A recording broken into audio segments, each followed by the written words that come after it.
नमस्कार दोस्तों, आप सभी को स्वागत है मेरे चैनल शिवम स्टडी पर।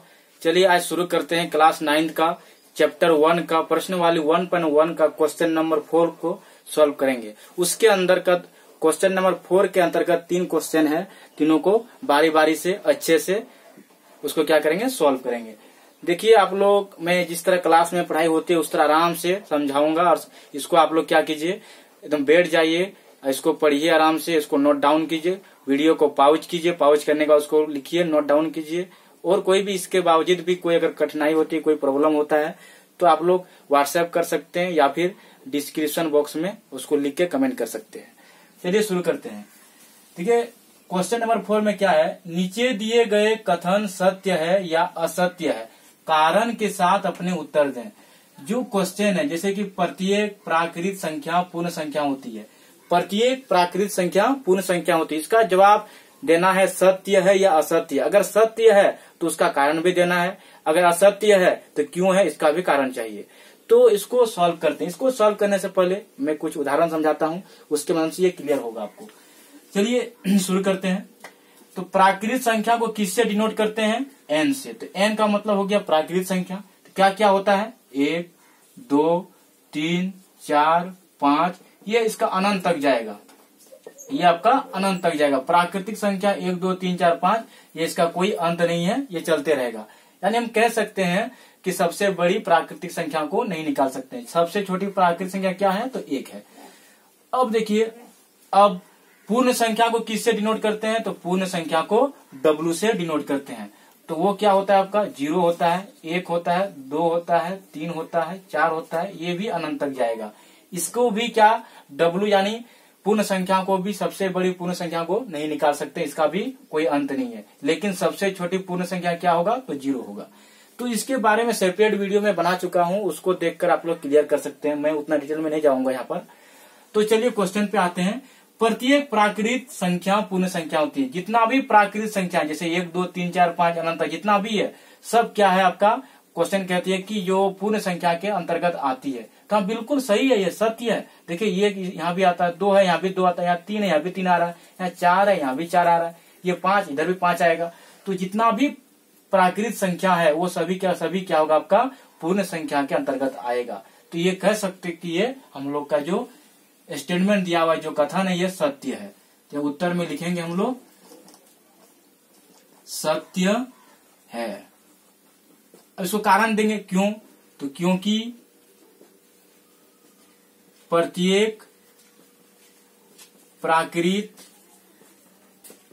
संख्या पूर्ण संख्या के अंतर्गत आती है। चलिए ये हम लोग जवाब दे दिए, सत्य है। और क्यों सत्य है, तो क्योंकि प्रत्येक प्राकृत संख्या पूर्ण संख्या के अंतर्गत आती है। क्योंकि पूर्ण संख्या जो बना है, जितने भी प्राकृत संख्या है और उसमें अगर शून्य को मिला दिया है तो क्या बना, आपका पूर्ण संख्या बना है। तो इसलिए हम लोग ये जो क्वेश्चन था ये हम लोग उसका आंसर लिख दिए कि ये सत्य है। क्यों सत्य है, तो क्योंकि प्रत्येक प्राकृत संख्या पूर्ण संख्या के अंतर्गत आती है। जितना भी प्राकृत संख्या वो पूर्ण संख्या के अंतर्गत आता है, इसलिए ये सत्य है। अब क्वेश्चन नंबर 2 को लेते हैं। प्रत्येक पूर्णांक एक पूर्ण संख्या होती है। प्रत्येक पूर्णांक, अब पूर्णांक संख्या को किससे डिनोट करते हैं, तो Z से डिनोट करते हैं। तो ये क्या होता है आपका, इसमें क्या आता है, पॉजिटिव नंबर आता है, मतलब धनात्मक संख्या आता है। जैसे 1 हो गया, 2 हो गया, 3 हो गया, 4 हो गया। इसमें क्या आता है, और 0 भी आता है। इसमें और क्या आता है आपका, माइनस वाला यानी ऋणात्मक संख्या भी आता है, -1 -2 -3 -4। इसके बारे में भी सेपरेट वीडियो मेरा है, उसको भी देख के आप लोग क्लियर कर लीजिए, किसको धनात्मक संख्या बोलते हैं, किसको ऋणात्मक संख्या बोलते हैं। चलिए शुरू करते हैं। और क्या है इसमें, प्रत्येक पूर्णांक एक पूर्ण संख्या, पूर्ण संख्या को W से यानी 0 1 2 3 ये भी आपका चलते रहेगा। और Z यानी पूर्णांक संख्या, इसका भी कोई अंत नहीं है, ये भी आपका चलते रहेगा, इसका भी कोई अंत नहीं है। तो जिसका अंत नहीं होगा यानी उसको हम लोग कह सकते हैं कि उसको हम लोग बड़ा संख्या निकाल नहीं सकते। जब अंत ही नहीं होगा तो सबसे बड़ी संख्या नहीं निकाल सकते हैं। तो छोटी संख्या क्या हो गया आपका, तो यहाँ पर इसका 0 हो गया। इसका क्या होगा, तो देखिए इसका जो Z यानी पूर्णांक संख्या का सबसे छोटी संख्या क्या होगा, तो इसका भी नहीं निकाल सकते, क्योंकि ये बाएं तरफ भी ये घटते चलते जाएगा, इसको भी नहीं निकाल सकते हैं। तो अब शुरू करते क्वेश्चन पे आते हैं। क्वेश्चन में क्या कहा है कि प्रत्येक पूर्णांक जैसे कि हो गया 1, 2, 3, 4, 0, -1, -2, -3 सब प्रत्येक पूर्णांक पूर्ण संख्या होती है।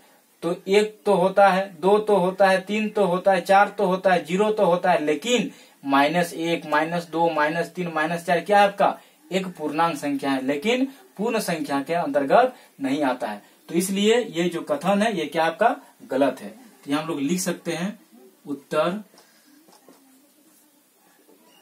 असत्य है। अब क्यों, उदाहरण दे देंगे। क्योंकि पूर्णांक संख्या में क्या होता है आपका ऋणात्मक संख्या आता है, उसके अंतर्गत ऋणात्मक संख्या आता है, लेकिन ऋणात्मक संख्या क्या होता है आपका पूर्ण संख्या के अंतर्गत नहीं आता है। इसलिए ये जो कथन है गलत है। तो लिख सकते हैं असत्य है, क्योंकि कोई भी ऋणात्मक संख्या पूर्ण संख्या के अंतर्गत नहीं आता है। क्योंकि जो आपका है पूर्णांक संख्या वो क्या आता है, उसमें ऋणात्मक संख्या आता है, लेकिन पूर्ण संख्या में नहीं आता है। कारण लिख दिए क्योंकि कोई भी ऋणात्मक संख्या पूर्ण संख्या के अंतर्गत नहीं आती है, इसलिए इसका कारण हो गया। चलिए अब थर्ड क्वेश्चन को सॉल्व करते हैं। इसको ऐसे नहीं लिख के आप एग्जाम्पल के माध्यम से भी इसको लिख सकते हैं। लिख देते हैं यहाँ पर कि क्योंकि -1 क्या है आपका पूर्णांक संख्या है, लेकिन -1 पूर्ण संख्या नहीं है। इस तरह से लिख के भी कारण बता सकते हैं। तो मैं उस तरह नहीं लिख के इस तरह से लिख दिया। चलिए क्वेश्चन नंबर 3 को सॉल्व करते हैं। प्रत्येक परिमेय संख्या एक पूर्ण संख्या होती है। प्रत्येक जितना भी परिमेय संख्या है क्या होगा अगर पूर्ण संख्या होती है। ये कथन सरासर क्या आपका असत्य है। कैसे देखिए, असत्य है। अब क्यों देखिए, जैसे परिमेय संख्या क्या होता है, फ्रैक्शन वाला जितना भी नंबर होता है आपका क्या आपका फ्रैक्शन वाले जितना भी नंबर है आपका क्या होता है परिमेय संख्या होता है। जैसे कि 5/2, 3/4, 2/1 इस तरह से। लेकिन पूर्ण संख्या तो क्या होता है आपका 1 होता है, 2 होता है, 3 होता है, 0 होता है। हाँ भले इसको फ्रैक्शन के रूप में लिख सकते हैं, नीचे में 1 ये भी फ्रैक्शन होगा, लेकिन क्या 3/4 क्या 5/2 पूर्ण संख्या होगा? नहीं होगा ना। 5/2 पूर्ण संख्या नहीं होगा। एग्जाम्पल दे के लिख सकते हैं। ये क्या 5/2 एक परिमेय संख्या है, लेकिन 5/2 क्या है आपका पूर्ण संख्या नहीं है। तो हम लोग इसको एग्जाम्पल लिख के दिखा देंगे। क्योंकि जैसे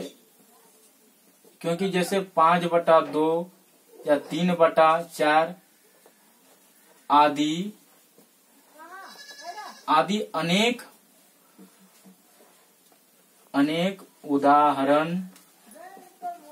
उदाहरण है जो कि पूर्ण संख्या नहीं है। तो जहां तक मुझे उम्मीद है दोस्तों आप लोगों को ये जो मैं बताया आप लोगों को क्लियर हो गया होगा। और आप लोगों को क्लियर हो गया होगा तो वीडियो को लाइक कीजिएगा और सब्सक्राइब तो जरूर कीजिएगा। अगर वीडियो को पहली बार आप लोग देख रहे हैं तो आप लोगों से रिक्वेस्ट है कि कृपया इसको शेयर कीजिए और सब्सक्राइब कीजिए। थैंक यू दोस्तों।